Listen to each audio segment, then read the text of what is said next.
I recently met someone who introduced the phrase memento mori into my vocabulary.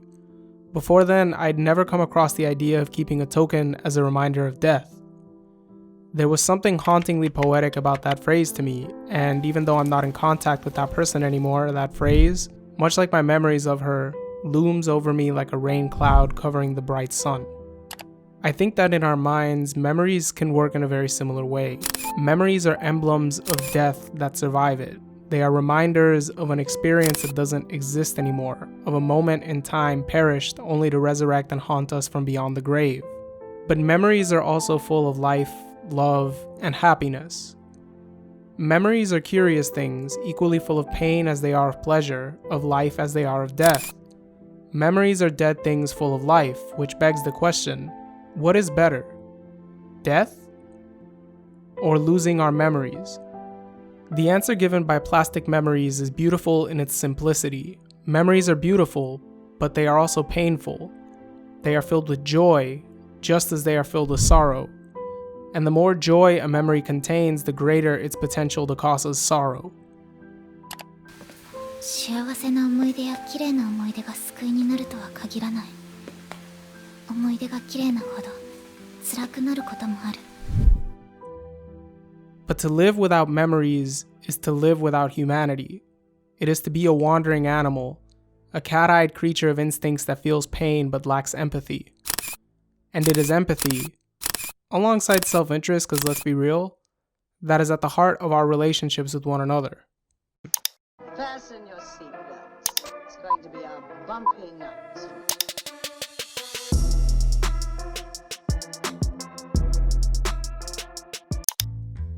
Terminal Service 1.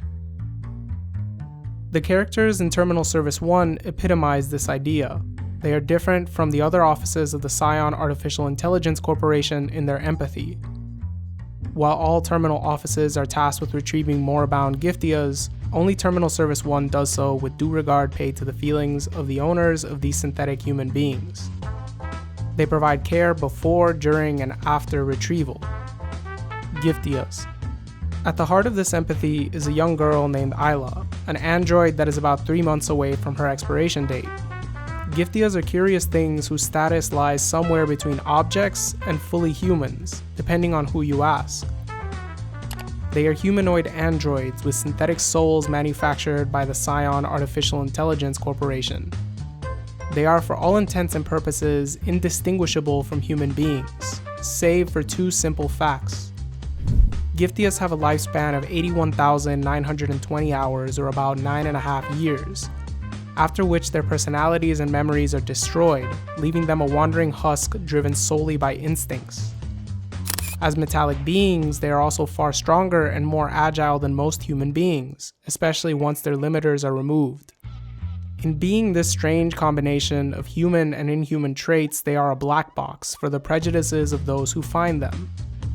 To some, they are virtually human beings. They have human rights and can enter into loving consensual relationships with organic and inorganic persons. But to others, to private security firms, corporations, and black market smugglers, they are soulless objects, devoid of any meaningful humanity. Retrieval. The terminal service exists to prevent Giftias from becoming wanderers, those creatures of instinct I mentioned earlier, but only because at this point these androids become a threat to the human beings around them.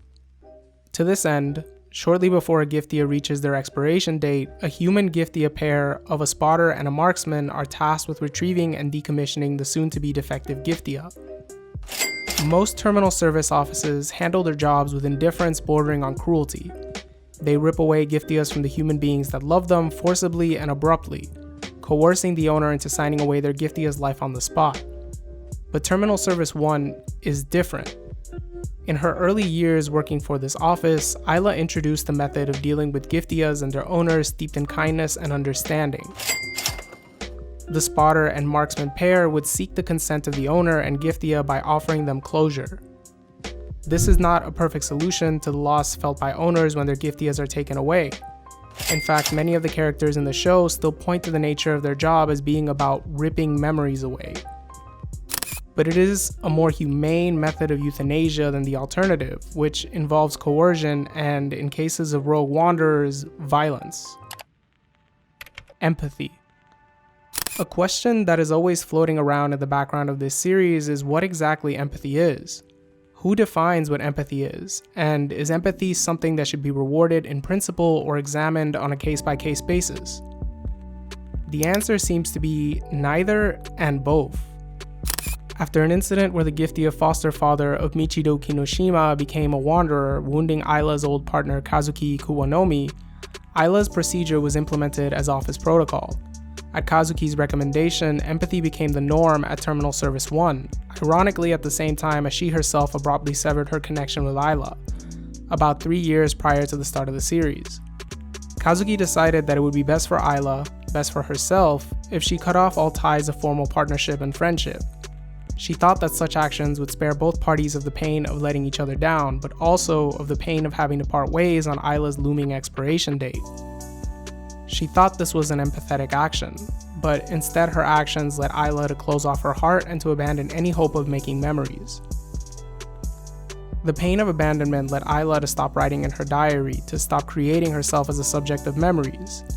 As someone who currently keeps a diary that was given to him by the last person he dated, I can empathize with this situation. I understand the pain of feeling abandoned, but I also understand that not everyone is in a position to give themselves up to another person fully. If that's the case, then what exactly is empathy? Empathy is trying to meet a person where they're at but not pretending to know exactly where that is. Empathy is trying to understand but knowing ahead of time that you're always going to fall short. But it's also hoping that others will do the same for you. It's the girl who looks at a kid that lost his parents 3 years ago in the eyes and tells him, "I lost my dad too. Just like your foster mom, he was a giftia too. And I don't want you to have to experience the pain of having him turn into a wanderer and then seeing him shut down in front of your eyes. But I can't understand how you're feeling.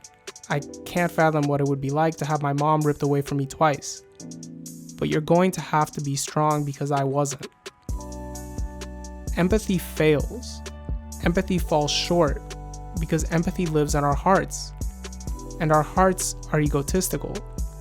But empathy is necessary for us to survive. Empathy builds trust. Without it, we are really truly quite alone. Isla. In Spanish, the word isla means island. To be an island means to never need other people, but it also means to be profoundly and terribly lonely.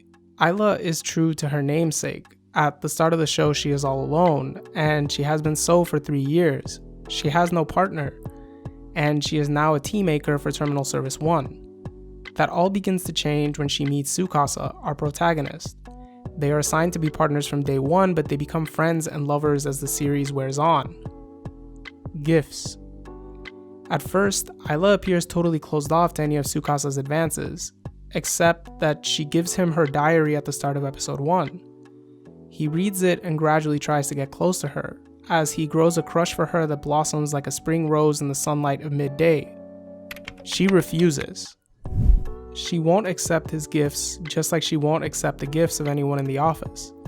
A gift, after all, is often a promise and an expectation. You give me something, and in return you hope and maybe expect that sometime later I will give you something of equal value in return.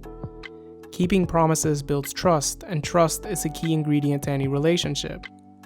Her refusal to accept gifts is a way of short-circuiting this exchange, of killing a promise before it starts.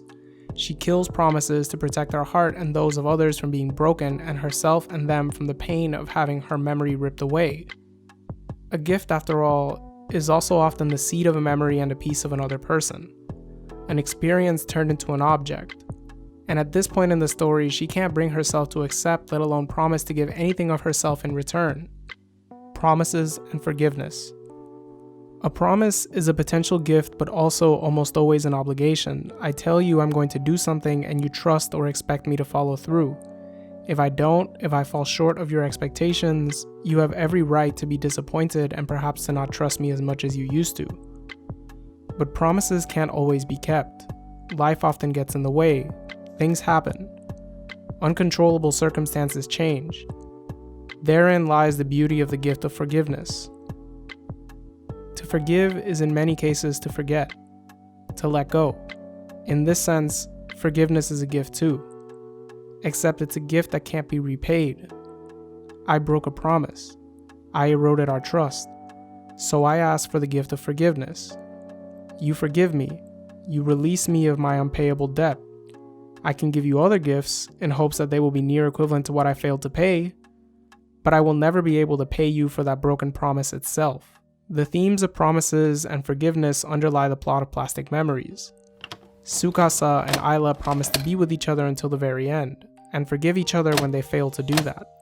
Sota, the young boy whose giftee Tsukasa promised to give a proper send-off, forgives him when he destroys her software after failing to retrieve her from black market smugglers before she goes berserk and almost kills the young boy. Ayla forgives Kazumi for abandoning her after she apologizes, just as she forgives herself for being unable to accept Tsukasa's love at first, second, or third. Eventually, even memory is forgiven for the pain it causes us.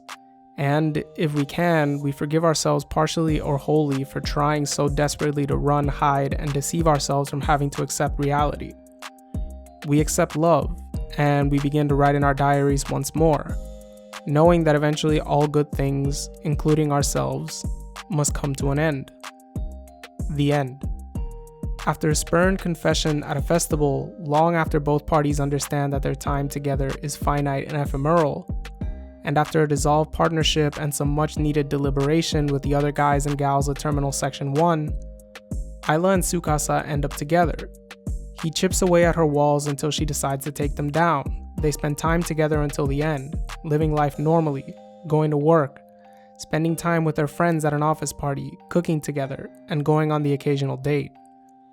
Their lives are punctuated by existential terror, however, as Ayla's time wears thin, and she fears losing him herself and her memories.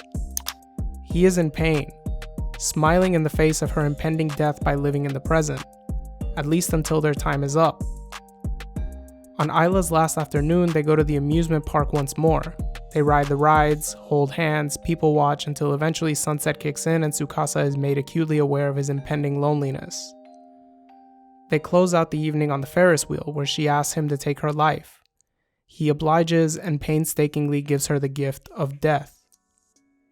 It's interesting that an anime about robots with synthetic souls called Plastic Memories could speak so deeply to that ineffable part of our hearts that understands how every good thing in our lives must eventually pass away.